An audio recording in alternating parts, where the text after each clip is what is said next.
जी बिस्मिल्लाहिर्रहमानिर्रहीम, welcome back. और इस वीडियो के अंदर हम सेकंड ईयर बायोलॉजी का most important chapter homeostasis start करने जा रहे हैं। इस पूरे चैप्टर को हम इस सीरीज के अंदर कवर करेंगे और इस होम्योस्टेसिस चैप्टर के हर टॉपिक के ऊपर हम एक एक वीडियो अलग से लेके आएंगे। सो डियर फेलोज, अगर आपको वीडियोस पसंद आए तो हमारे चैनल को सब्सक्राइब कीजिए ताकि नेक्स्ट आने वाली वीडियोस के नोटिफिकेशन आप तक पहुंच पाए। तो इस वीडियो के अंदर हम देखेंगे कि होम्योस्टेसिस क्या होता है और इसको जो बेसिक इंट्रोडक्शन है वहां से इसे हम स्टार्ट करेंगे और इसके जो कंपोनेंट्स हैं फिर उनको हम डिस्कस करते हैं।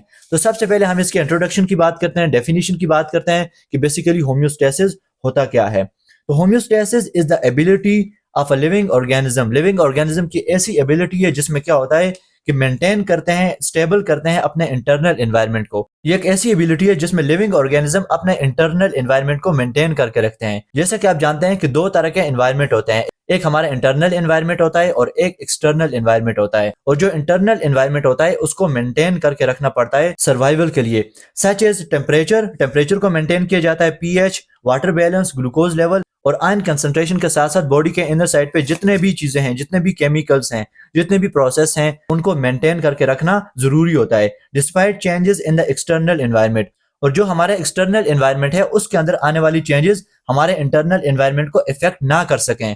फॉर एग्जांपल, हमारी बॉडी का टेम्परेचर 37 डिग्री सेंटीग्रेड है तो इसको 37 के ऊपर मेंटेन करके रखा जाता है। आउटर कंडीशन चाहे जैसी भी हो, चाहे टेम्परेचर 45 हो, 40 प्लस हो या फिर माइनस के अंदर हो, 0 डिग्री सेंटीग्रेड हो, जो भी हो, लेकिन हमारी बॉडी का टेम्परेचर 37 के ऊपर मेंटेन है। तो ये जो मैकेनिज्म है जिसमें हम अपने इंटरनल एनवायरनमेंट को मेंटेन करके रखते हैं और जो एक्सटर्नल कंडीशन है उनके नेगेटिव इफेक्ट से अपनी बॉडी को बचाते हैं, तो इस प्रोसेस को हम नाम देते हैं होम्योस्टेसिस का। और ये जो होम्योस्टेसिस की टर्म्स है ये वाल्टर कैनन ने सबसे पहले दी थी। ये है साइंटिस्ट जिसने होम्योस्टेसिस की टर्म्स दी थी। अब बात करते हैं मीनिंग की। तो होम्यो का मतलब है सेम यानी कि एक जैसा, और स्टेसिस का मतलब है स्टैंडिंग यानी कि स्टैटिक रखना, कांस्टेंट रखना, अपने इंटरनल एनवायरनमेंट को कांस्टेंट रखना, स्टेबल बना के रखना। जो एक्सटर्नल कंडीशन है चाहे वो जैसी भी क्यों ना हो, लेकिन इंटरनल एनवायरनमेंट को मेंटेन करके रखना, इस एबिलिटी को हम नाम देते हैं होम्योस्टेसिस का।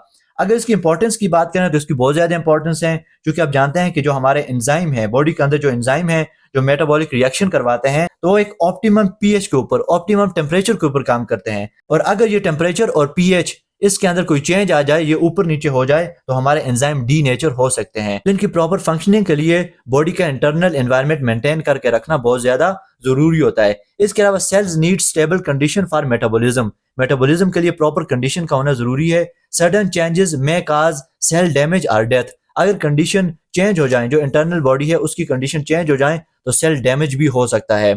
Without homeostasis organism can not survive. अगर होम्योस्टेसिस नहीं होगी एक लिविंग बॉडी के अंदर, तो as a result organism survive नहीं कर पाएंगे। इसके अलावा हम बात करते हैं कि व्हाट कंट्रोल्स होम्योस्टेसिस। होम्योस्टेसिस को कंट्रोल कौन करता है? तो हमारे पास होम्योस्टेसिस दो तरह से कंट्रोल होता है। एक तो हमारे पास नर्वस सिस्टम आ जाता है जिसके अंदर न्यूरॉन्स होते हैं और ये जो है बहुत फास्ट किस्म का रिस्पॉन्स शो करवाते हैं। नेक्स्ट हमारे पास है एंडोक्राइन सिस्टम, जो कि हार्मोन्स के जरिए कंट्रोल किया जाता है। तो इन दो तरीकों से, यानी कि नर्वस सिस्टम के जरिए और एंडोक्राइन सिस्टम के जरिए, बॉडी के इंटरनल कंडीशन को मेंटेन किया जाता है। अब बात करते हैं एग्जांपल ऑफ होम्योस्टेसिस की। तो बॉडी का टेम्परेचर 37 डिग्री सेंटीग्रेड पे मेंटेन करके रखा जाता है। Control of blood sugar level. Blood sugar का एक लेवल है, इससे ना ही ब्लड शुगर को ज्यादा होने दिया जाता है और ना ही इससे कम होने दिया जाता है। अगर ब्लड शुगर लेवल ज्यादा होता है या कम होता है तो दोबारा से इसको नॉर्मलाइज किया जाता है। इसके अलावा balance of water and salts in the body. Body के अंदर साल्ट को और वाटर को, इन दोनों की कंसंट्रेशन को मेंटेन करके रखना भी होम्योस्टेसिस की एग्जांपल है। नेक्स्ट हम बात करते हैं कंपोनेंट्स ऑफ होम्योस्टेसिस। ये होम्योस्टेसिस के कौन कौन से कंपोनेंट्स होते हैं। सबसे पहले आप देखिए कि हमारे पास होता है stimulus. Any kind of change is called stimulus. कोई भी चेंज होगी, चाहे वो इंटरनल एनवायरनमेंट के अंदर हो या फिर एक्सटर्नल एनवायरनमेंट के अंदर हो, उस चेंज को हम स्टिमुलस कहते हैं। फॉर एग्जांपल, हमारी बॉडी में एक स्टिमुलस हुआ, that is your body temperature rise, यानी कि बॉडी का जो टेम्परेचर है वो राइज कर गया है, ज्यादा हो चुका है। 37 डिग्री सेंटीग्रेड से टेम्परेचर राइज कर गया है, तो ये हमारे पास एक स्टिमुलस है। अब इस स्टिमुलस को जो हमारे रिसेप्टर हैं वो डिटेक्ट करेंगे। ओके, जो रिसेप्टर हैं वो डिटेक्ट करेंगे। Tracks your environment and spots any change, then notifies a control centre. ये जो चेंज है, यानी कि बॉडी का टेम्परेचर ज्यादा हुआ है, इसको रिसेप्टर डिटेक्ट करके इस चेंज को न्यूरॉन के जरिए, सेंसरी न्यूरॉन के जरिए कंट्रोल सेंटर तक भेजेंगे। और कंट्रोल सेंटर में हमारे पास आ जाता है ब्रेन। ओके, कंट्रोल सेंटर में हमारे पास ब्रेन एंड स्पाइनल कार्ड आ जाते हैं। ये हमारे पास जो सेंट्रल नर्वस सिस्टम है उसका हिस्सा है। तो ये जो स्टिमुलस है, ये जो चेंज है, इसको रिसेप्टर सेंसरी न्यूरॉन के जरिए कंट्रोल सेंटर तक भेजेंगे। फिर कंट्रोल सेंटर क्या करेगा? Control centre defines what normal. ये जो चेंज है इसको कंपेयर करेगा नॉर्मल के साथ। फॉर एग्जांपल बॉडी का टेम्परेचर 40 हो चुका है और जो नॉर्मल बॉडी का टेम्परेचर है वो 37 डिग्री सेंटीग्रेड है। तो अब कंट्रोल सेंटर इस 40 डिग्री सेंटीग्रेड को क्या करेगा? कंपेयर करेगा नॉर्मल टेम्परेचर के साथ। तो वो ये डिफाइन करेगा कि ये इम्बैलेंस है, यानी कि बॉडी का टेम्परेचर राइज कर गया है और इस स्टिमुलस के अगेंस्ट एक्शन लेने के लिए डिसीजन लेगा। और फिर ये जो इफेक्टर्स हैं इनको मैसेज भेजेगा कि इस स्टिमुलस के अगेंस्ट एक्शन लिया जाए और बॉडी टेम्परेचर को दोबारा से नॉर्मलाइज किया जाए, कंट्रोल किया जाए। फिर मोटर न्यूरॉन के जरिए ये जो डिसीजन है कंट्रोल सेंटर का, ये इफेक्टर के पास जाएगा। और इफेक्टर के अंदर आप जानते हैं कि हमारे पास दो चीजें आ जाती हैं। एक हमारे पास मसल्स आते हैं, ओके, मसल्स एंड ग्लैंड्स हमारे पास आते हैं इफेक्टर्स के अंदर। जो मसल हैं ये रिस्पांस शो करेंगे और जो ग्लैंड्स हैं ये हार्मोन के जरिए अपना रिस्पांस शो करेंगे, जो कि नेक्स्ट वीडियो के अंदर फिर हम वन बाय वन इन सारी चीजों को डिस्कस करेंगे। तो ये जो इफेक्टर हैं ये फिर क्या करेंगे? React in order to correct any kind of imbalance, creating balance again. जो डिसीजन है कंट्रोल सेंटर का उसके अकॉर्डिंगली अपना एक्शन लेंगे और जो हमारी बॉडी के अंदर इम्बैलेंस था उसको दोबारा से बैलेंस करने की कोशिश करेंगे। और जब ये इफेक्टर्स एक्शन लेंगे तो एज अ रिजल्ट हमारी जो ब्लड वेसल्स हैं वो डाइल्यूट हो जाएंगी, ओके। और जो स्वेट ग्लैंड है वो अपना फंक्शन परफॉर्म करेंगे और यहाँ पे स्वेटिंग होगी।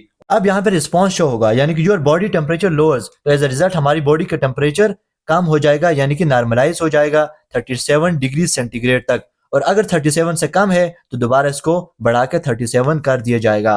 तो ये रिस्पॉन्स है जो कि इफेक्टर्स के एक्शन की वजह से हुआ है और हमारी बॉडी का टेम्परेचर दोबारा से नॉर्मलाइज हो जाएगा।